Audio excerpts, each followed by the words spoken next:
Student, today video I will discuss about gear train, types of gear train. So if we will talk about the practical application of gear train, we can see gear train is used in automobile, in gearbox and watches. And in industry we can see lot of application of gear train. So gear train is the combination of gears used to transmit motion from one shaft to another. सो आप कह सकते हो कि जो हमारी gear train है वो basically combination है नंबर ऑफ गियर्स का, जो कि एक शाफ्ट के मोशन को दूसरे शाफ्ट के मोशन में ट्रांसमिट करने के लिए यूज करते हैं।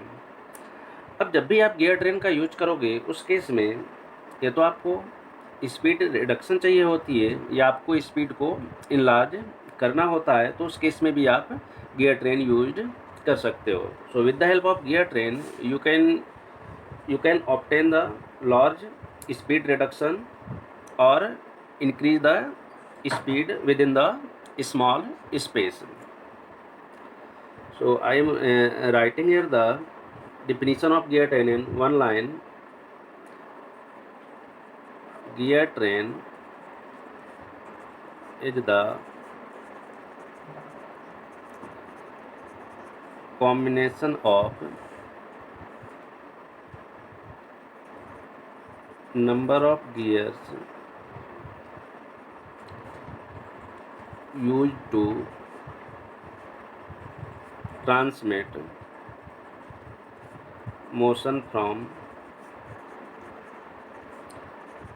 one shaft to another and obtain speed reduction within a small space.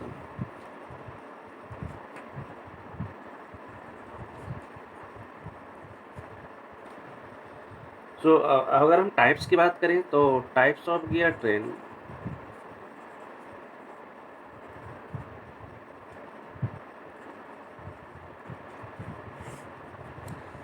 Number 1 आपका simple gear train,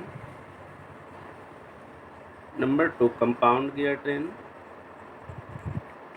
number 3 reverted gear train, number 4 आपका epicyclic gear train. So I will explain each of the gear train in detail and how to calculate the speed ratio and train value. I have already talked about the one term speed ratio. Speed ratio is basically ratio of speed of the driven gear to the speed of the driver gear. So and another term is train value. Train value is basically opposite to the speed ratio. So it is basically the ratio of two speed driven to the driver, and train value is the opposite of the speed ratio. So you can also write train value is equal to 1 by speed ratio. So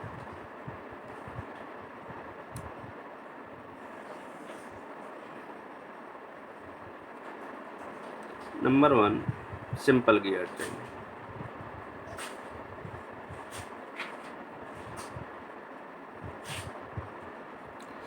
In simple gear train, each gear basically arranged in a separate shaft. So I am trying to draw the figure of the simple gear train. Suppose that gear number 1 which are mounted on the this axis, gear number 2, gear number 3, gear number 4, gear number 5, and so on. So in simple gear train you can arrange the number of gear in series and each gear is mounted on the separate shaft, or you can say that each gear is mounted on the separate axis.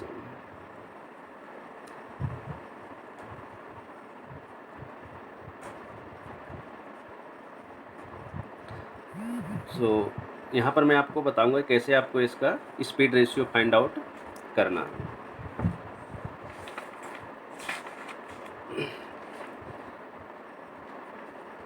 मैं यहाँ पर आपको numbering कर देता हूँ। Suppose that this is the gear number 2, 1 2 3 4 5 and this gear have speed n1 n2 n3 n4 n5 and the number of teeth of the gear number 1 is T1, T2, T3, T4 and T5. Suppose that gear 1 is rotating in clockwise, then gear 2 will be anti-clockwise, and gear number 3 will also in clockwise, anti-clockwise and clockwise. So I am writing the equation for two mating gears.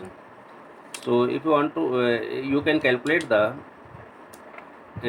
speed of each of the gear by writing the equation, a relation between n and t.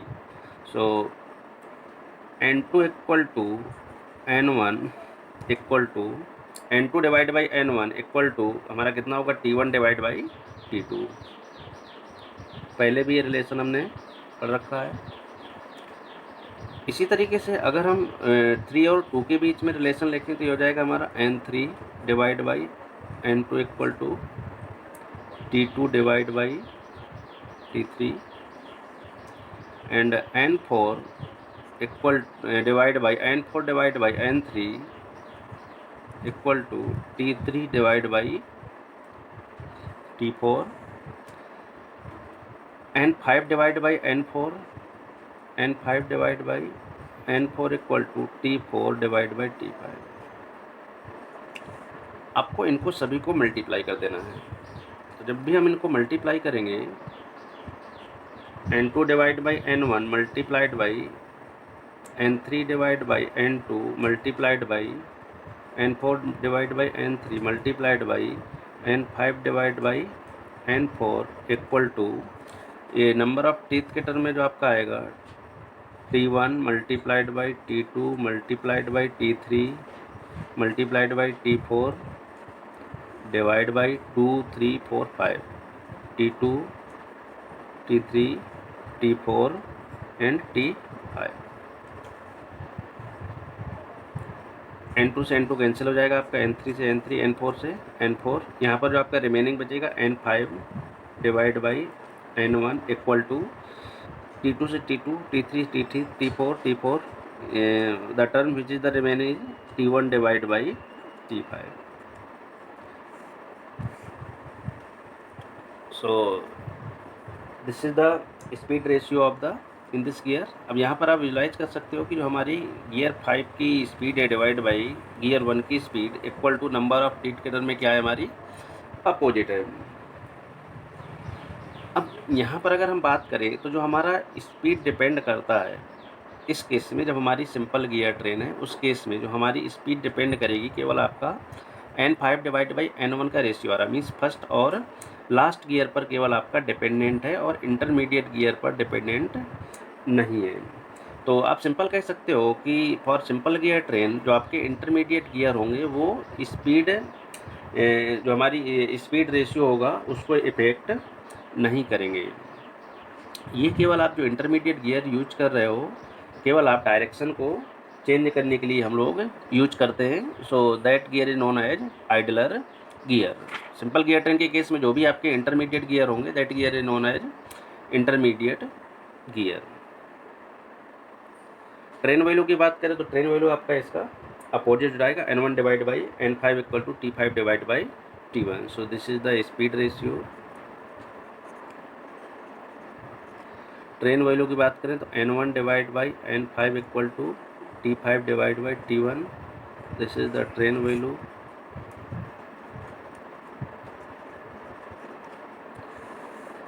In simple gear train each gear is mounted on the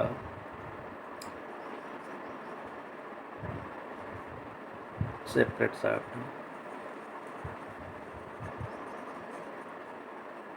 and also capable to transmit motion from one shaft to another. Next, I will talk about compound gear train.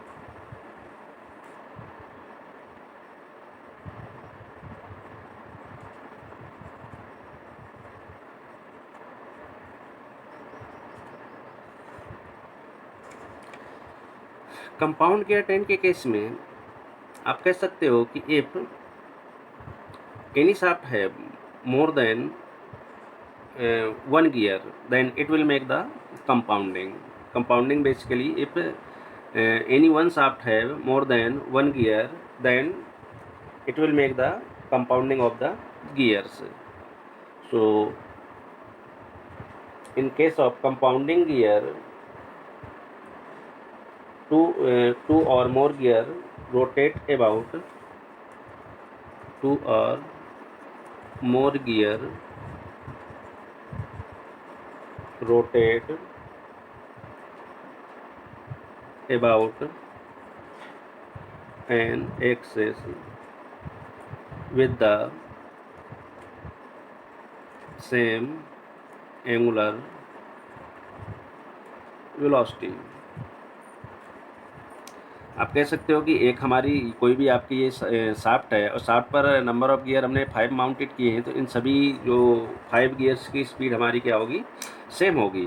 So that will becomes the compounding of the gears. या जो आपके 5 या 4 gear जो भी आपके shaft पर mounted है वो क्या बना लेंगे, हमारे कंपाउंडिंग बना लेंगे, जिनकी एंगुलर वेलोसिटी हमारी क्या होगी, सेम होती है. सो उस केस में मैं आपको एक डायग्राम, और अगर आपकी कंपाउंडिंग गियर ट्रेन है तो उस केस में आप स्पीड रेशियो कैसे कैलकुलेट करें. सो मैं यहाँ पर एक गियर आपका ये है, 1 gear, 2 gear, 3 gear,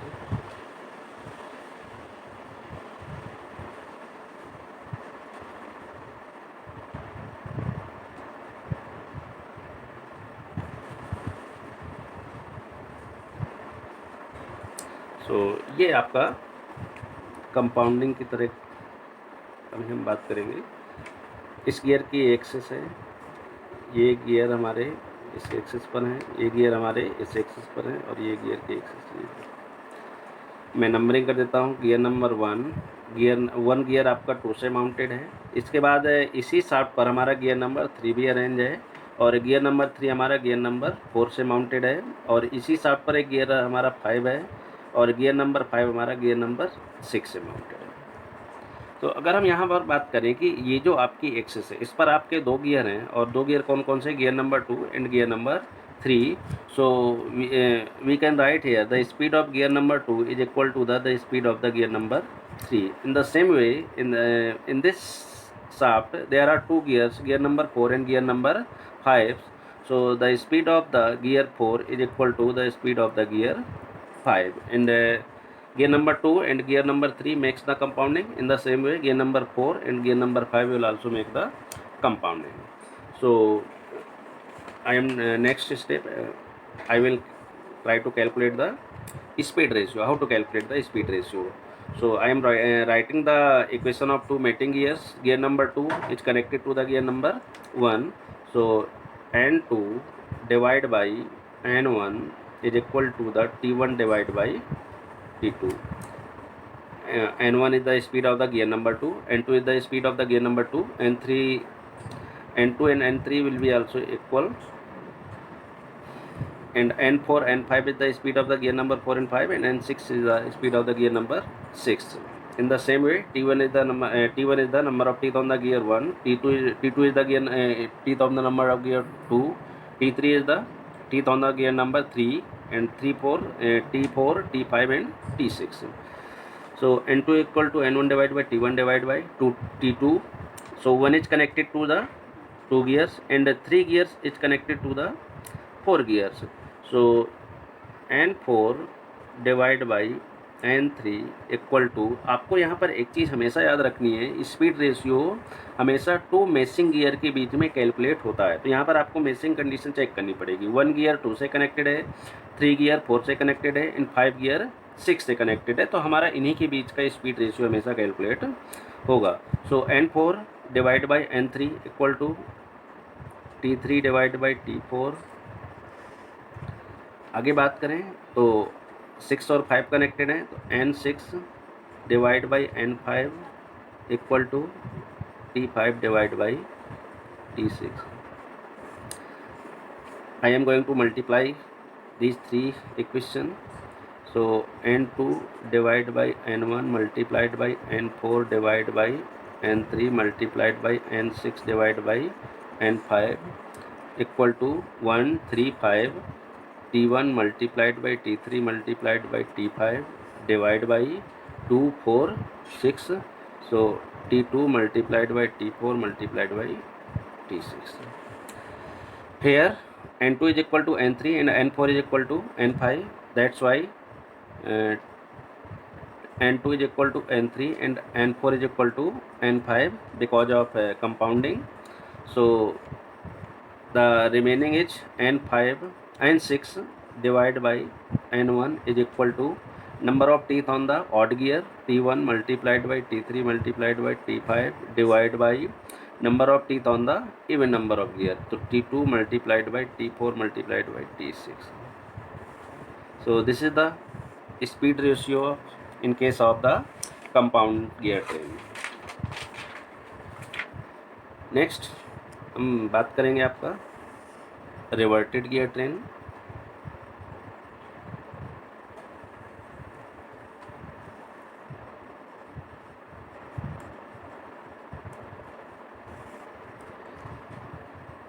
So in a reverted gear train, the axis of the first and last gear are coaxial. The first condition of the reverted gear train is the axis of the first and last gears are coaxial. इस case में जो हमारी first और last gear की axis होगी वो दोनों हमारी क्या होती है, सेम होती है, तो आप उसको कह सकते हो कि ये हमारी गियर ट्रेन कौन सी है, आपकी रिवर्टेड गियर ट्रेन है। सो मैं यहाँ पर आपको रिवर्टेड गियर ट्रेन का डायग्राम बनाता हूँ।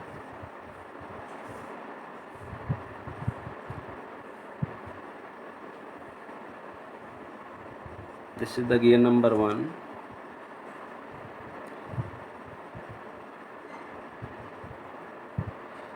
this is the gear, next gear,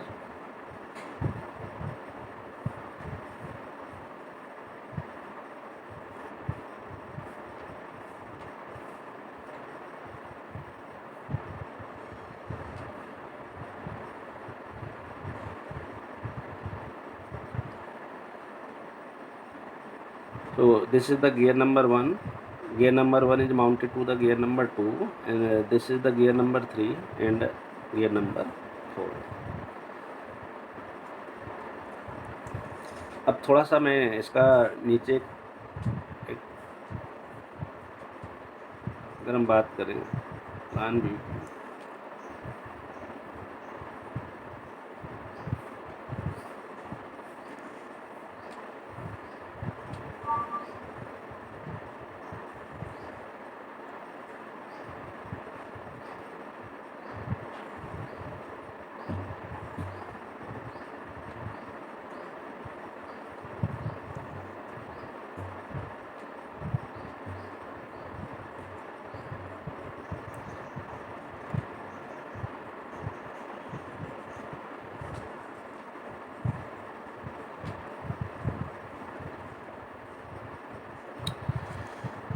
सो मैंने कुछ नीचे आपके गियर्स बनाने की कोशिश की है। ये आपका गियर 1 है, यहाँ से लेकर के यहाँ तक आपका गियर नंबर 1, ये यहाँ से लेकर के यहाँ तक आपका गियर नंबर 2, ये आपका गियर नंबर 3 है और ये हमारा गियर नंबर 4 है। Okay, gear number 2 and 3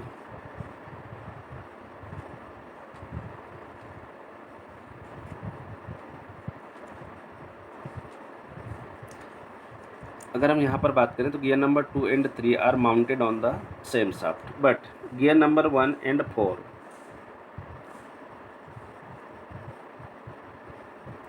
One is mounted on the this shaft and 4 is mounted on the this shaft.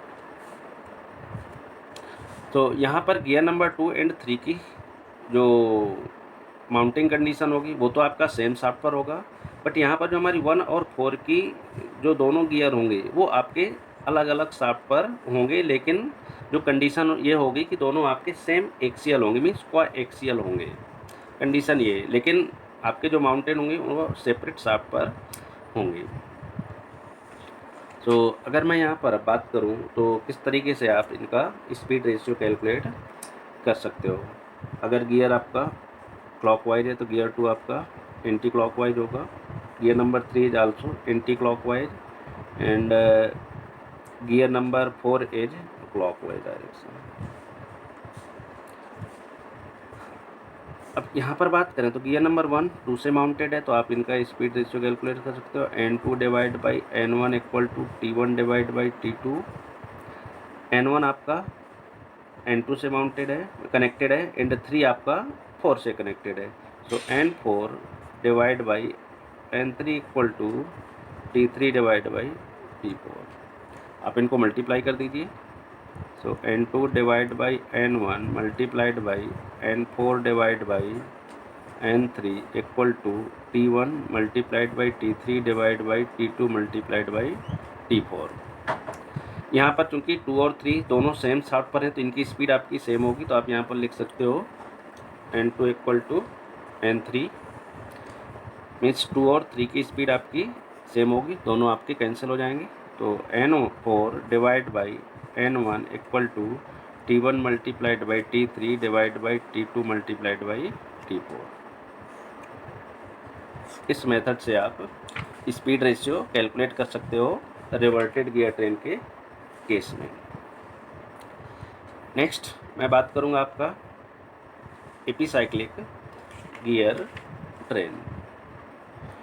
मैं एक सेपरेट वीडियो बनाऊंगा एपिसाइक्लिक गियर ट्रेन पर, क्योंकि उसका आपका कैलकुलेशन भी थोड़ा सा डिफरेंट है स्पीड रेशियो का। ओके स्टूडेंट, ये 3 टाइप्स की आपकी गियर ट्रेन इस वीडियो में, और नेक्स्ट वीडियो जो होगा मेरा वो होगा only and only epicyclic gear train के ऊपर। Thank you.